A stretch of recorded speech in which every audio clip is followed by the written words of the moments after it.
আশেপাশে তো কেউ নাই, যাই হোক স্বর্ণের চেনটা পাগড়ির এখানে রেখে দিই, তাহলে কেউ বুঝতে পারবে না। এই অভদ্র বেটা, এটা কি করলেন? একদম চুপ থাক পাগলি, তোর কাছে আমি একটা চেন দিছি, এই চেনটার অনেক দাম, তুই এটা লুকাই রাখ। আর শোন, কেউ যেন ভুলেও জানতে না পারে।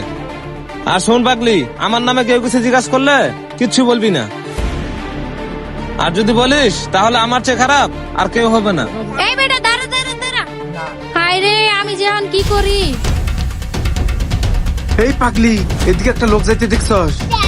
না ভাইয়া না, আমি কারো দেই নাই। দেখ, ওই লোকটা আমার স্বর্ণের চেন নিয়ে গেছে, আর ওটার অনেক টাকা দাম।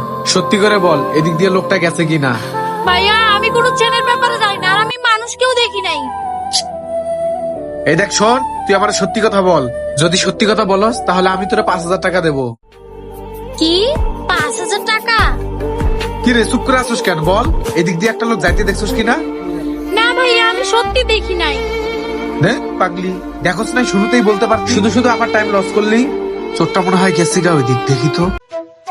যাক ভাইয়াটা গেছে গা, এখন দেখি আসলে চেনটা স্বর্ণের কিনা। আশেপাশে তো কেউ নাই, এখন বাইর করে দেখি স্বর্ণের কিনা। আল্লাহ, এটা তো দেখা যাইতেছে স্বর্ণেরই চেন। হ্যাঁ ভাই দাঁড়ান। জি ভাই।